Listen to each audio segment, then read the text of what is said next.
How are you doing? I'm doing all right. I'm doing all right. How about yourself? I'm good. I'm a little bit tired. I've been pulling kids for a couple of weeks, so it's definitely different from kind of getting all the data and stuff in place, actually having kids now. I totally get it. Yep. Yeah. So I'm just going to ask you a few questions that's related to your position in technology. And then I did start a recording. I do have to do a recording for Okay. my master's. I hope that's okay. Yes. Awesome. All right. So if you could state your name and your position for me. Sure. My name is Candace Queen. I am a technology training integration specialist for Cobb County School District. That's awesome. I know I always put TTIS on stuff, and some people are like, what does that mean? We get um, an extra long title. yes, but that means you're important. And there you go. That's What type of degree is required for your position? a teaching certification. Okay. And what are your typical day-to-day responsibilities for your job? Typical day to day, it's a lot of communication between a lot of different schools. It usually involves doing a lot of model teaching with teachers or planning. I do a lot of planning with different teachers, different administrators, planning out with admin teams what their professional development, what they have is their envision for the school, meeting with CCCs, working with students occasionally. They'll let us into a classroom and we will do different lessons while we're modeling the different tools, but we're still certified teachers. So we can still go in and teach the lessons. We can teach the students the technology as we are working with the teacher to show how that it works together with the curriculum. Awesome. And um, other than those are the main things that we do, kind of that face to face when we're into schools. That there's also the other side, the district side of it, which involves a Right. lot of planning. I think I spend more time planning dates and answering emails of just little bitty troubleshooting things for teachers, helping them to find, whatever tool it is that they're working with, and then working on just different projects for our teams, whether that's us offering district professional development or partnering up with other academic departments as to what they want, and so they'll kind of like we're kind of like for hire, so they'll we're always being snatched up with them and doing aligning our stuff with what they do too. So we're Yeah. one big happy team.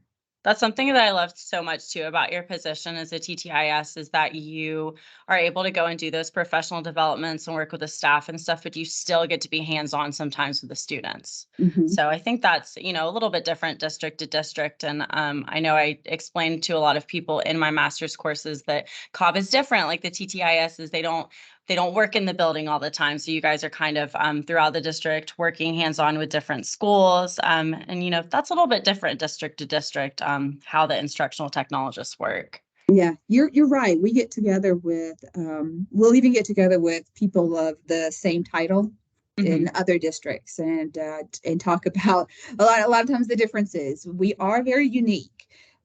We are unique. One way in which we're unique is we're one of the only districts that has as many as we do. We have 27 on our Hmm. team, but we're also a very large district. So, but even some of our even larger districts only, on average have 4 to 5. Hmm. And when you only have 4 to 5 people, they're usually housed somewhere at a district building, and they're only going to come out when they're called out. And the Right. difference with us is we are constantly in the building. May not be your building every day, Yeah. uh, but we have more ownership of the schools and that responsibility, that making sure that their needs are met in the best way we can meet them. Yeah, I think, and I didn't even put this question on here, but that just kind of like made me think of a question that wasn't even on my list of questions. How do they normally distribute it? How do they choose like the distributions of the schools throughout the district and assign them to the TTISs? It's been done a little bit differently over the years. This is my ninth year, Hmm. ninth year as a DTIS. When I first started 9 years ago, we had basically two groups of TTISs. We had our main group of TTISs, which we called the cohort TTISs. This was in the very first initial days of rolling out our learning management system, which we didn't know at the time. It didn't even have the name CTLS yet. But that's what we were hired to do, even though some of us didn't even know that. Right. And then we had a set few TTISs, like four, that were basically in charge of all of the other schools. So you Hmm. were either in a school training them with CTLS, like all day, every day, or maybe you had one other school, or you were one of the other TTISs that had 25 schools. So, and now that, fast forward to now, all of our schools have been trained on the LMS system, at least up until a certain point. Hmm. So we're all kind of equally distributed. Sometimes it is based on from previous TTISs leaving, and those schools just need to have another person that comes in. Sometimes it's based on where your strengths lie as a TTIS. Maybe you are middle school is your strength, and it just so happens that we had them, TTIS leave that had a lot of middle schoolers. So Right. perfect.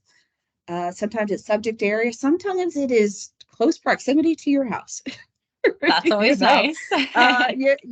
if we could only get so lucky, most of us, um we'd like to at least have maybe one, but Uh-huh. for most of us, we always have that one way out there school.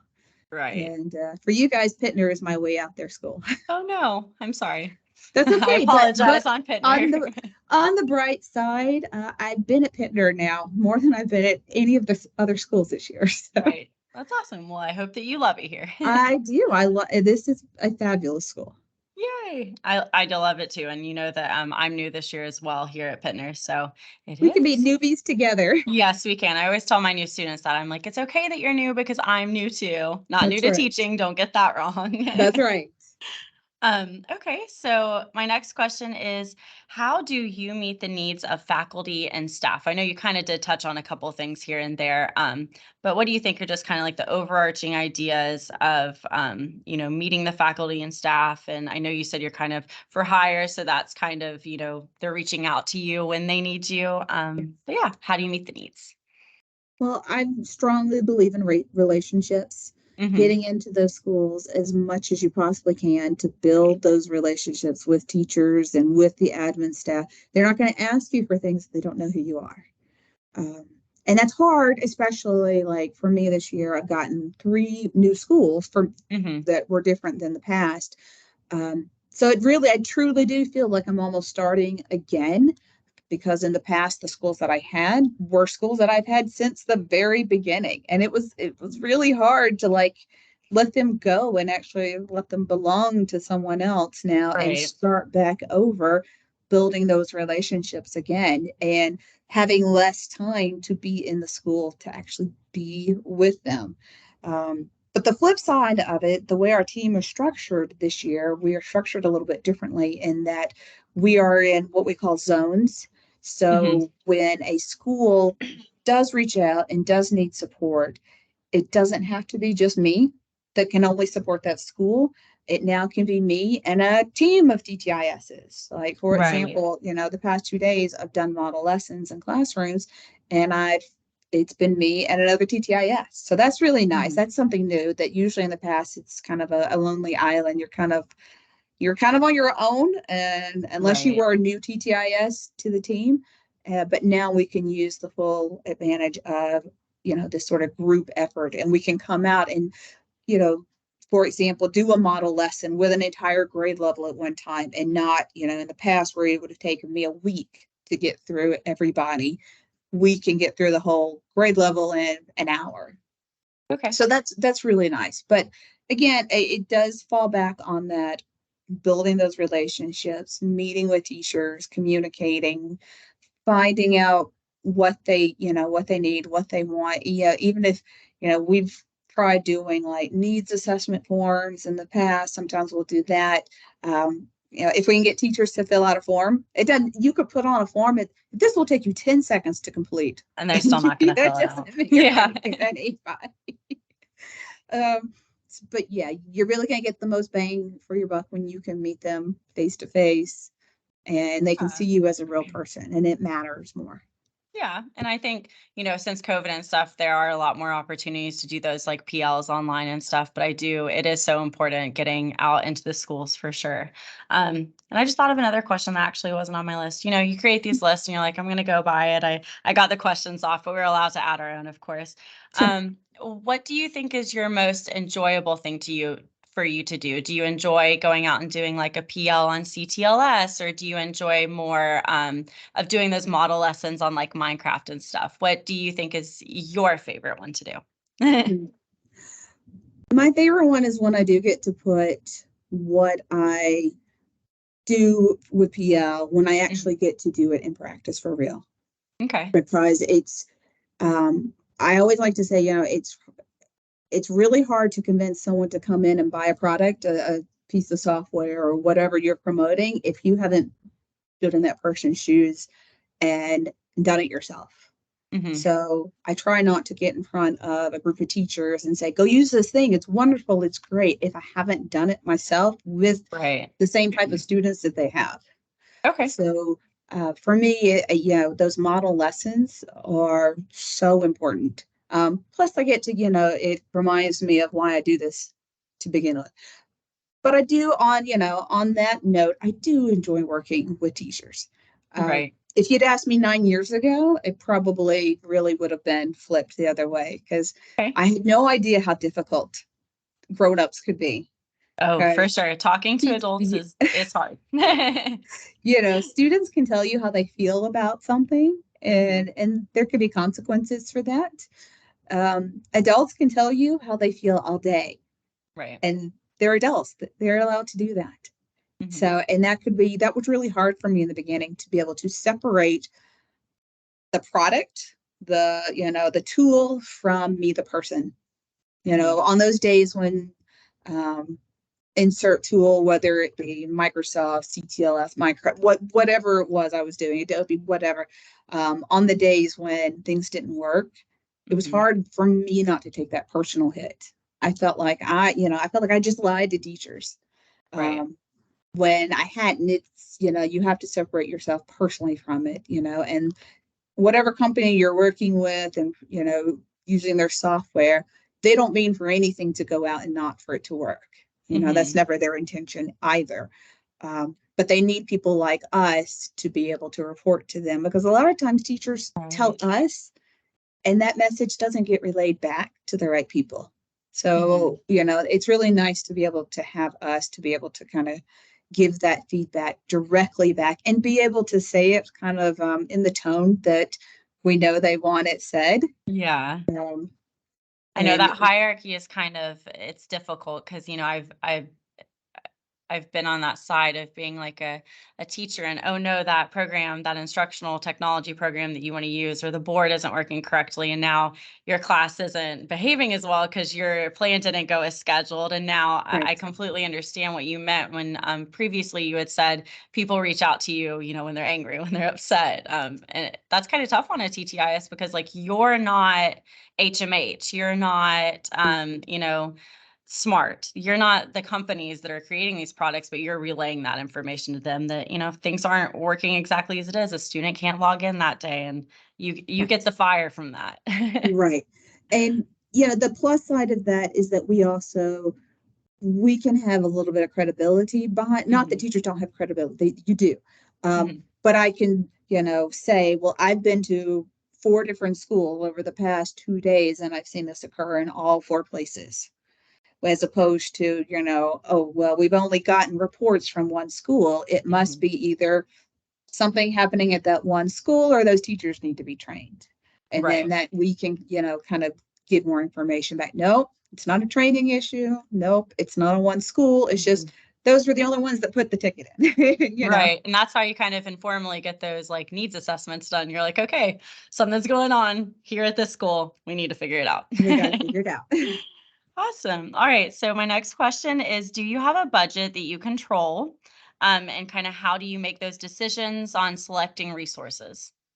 Oh, yeah, no, actually, I don't have a budget. Oh, darn. I know they don't. That's probably good that they don't trust me with money. Okay. The only money that we have, occasionally our director, um, she can get grants, just kind of, just like the rest of us can't. It's like a normal teacher if she applies for it. Hmm. And it's part, like she's gotten a grant for a part of a larger program that she's working with. Um, but every dollar has a name to it.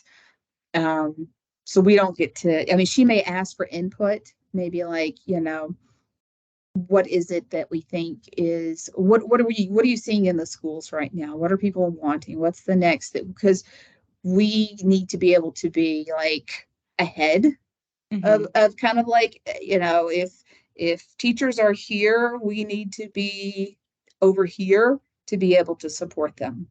Right. And so as they're learning about new things and sharing with us, hey, look what we just bought at this school, we're trying to communicate that and then make, determinations. Is that something that is needed at the district level? Is that something that we need to provide training for, training decks? Do we need to get one for the department and all of us figure out how to use it? Um, but as far as just as a general budget, no, I don't get to be the money spender. That's okay. That's okay. And I've never taught anywhere but COB, but I do think a lot of the decisions coming district wide about implementing different programs, I think technology based, they've been some really great programs that help students for sure. Awesome. All right. So the next, I know we have just a few minutes left in what I had planned. So I'll just Sure. ask maybe three more questions. Okay.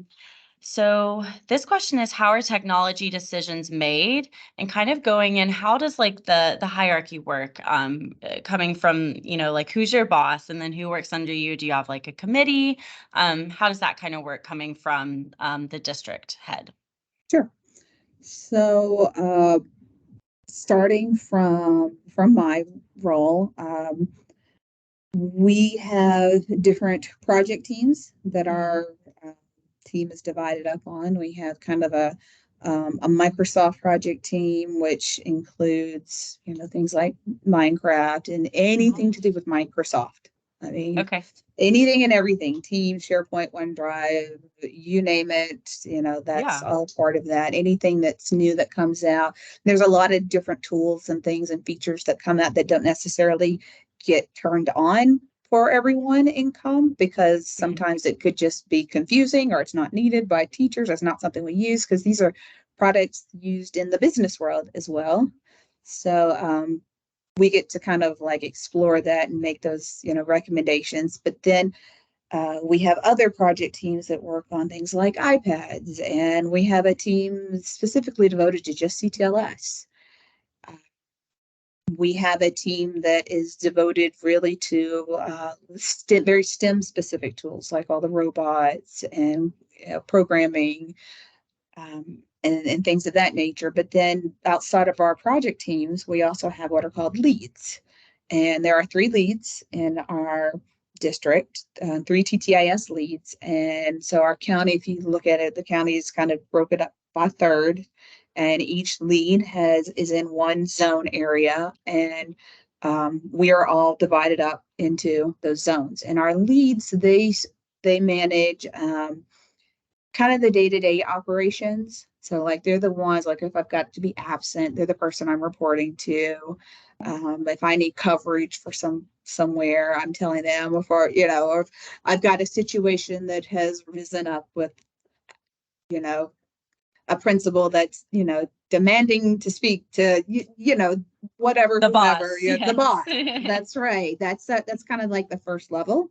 Okay. And then their boss would be our director, and that's Dr. Starla Townsend. And then she is the director of instructional technology, and we are under the umbrella of technology services.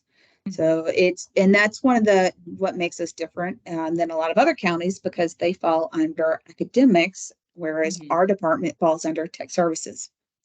But that gives us some flexibility to be able to work closely with the tech department, kind of see the back end on how things are functioning and working, and here's why we can't turn this switch on, and here's why Right. this doesn't work. um, that's why we kind of stay under that umbrella with them. And then above Dr. Townsend would be the director of technology, which is Mhm. Mark Smith. And he also sits on the exec cabinet with his boss would be Chris Ragsdale, the superintendent. Okay, very cool.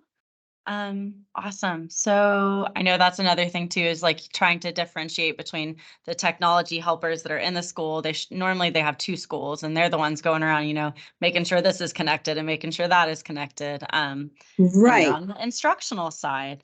Um, Exactly. And that's another thing, because that with all of us, we're all in the same department together. right. Whereas in other counties, that would be a completely different department. You've got like Mhm. we have, the computer fixers and Right. the computer teachers, And I'm you sure know. there are a lot of people that don't know that No. it differentiates. There might be some things that you don't know how to plug in because you're more on the academic side. So, And yeah, what's also really great about that is the fact that we can work with our local techs too. And mhm. we know just enough that if I can go in and maybe help a teacher with their board because they've got maybe a cord that's come loose, I Yeah, know enough that I can plug that in without interrupting and stepping on their toes. And right. they know the same from us. And we have, most of us have a pretty good relationship with our techs to be able to, send each other questions.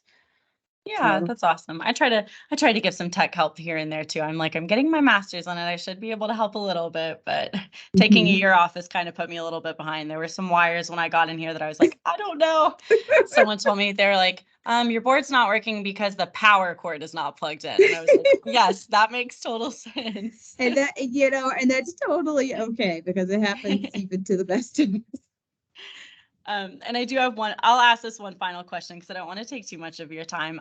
But what do you feel is the current most beneficial piece of instructional technology?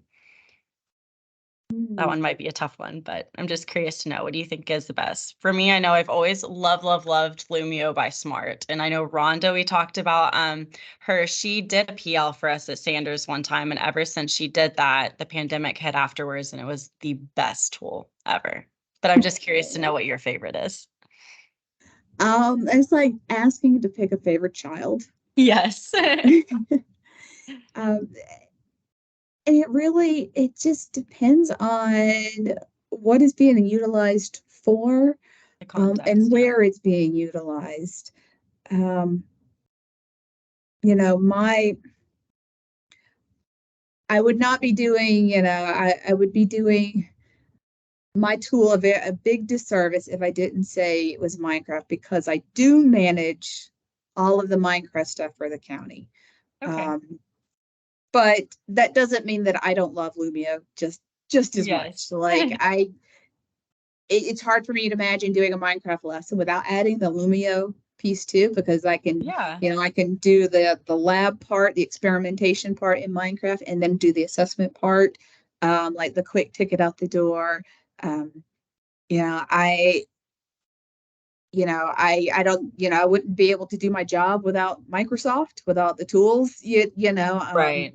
That's one of those that's hidden in that background that we don't think we need it as much as we do, and yet it runs It's just our everyday life everything. here. It Yep. runs everything, and it's still one of those things that, um, our students that are going through the system right now, they're not going to be able to get a good job if they graduate school and don't know how to No. do anything in Microsoft. Yes. Even down to a cashier, should be able to do some basic Microsoft. I You know, 1000% agree with you. so yeah, that's such a hard decision, but yeah, yeah, Well, my favorite, at least for going out, and I do get excited when I get asked to come do Minecraft lessons. mhm.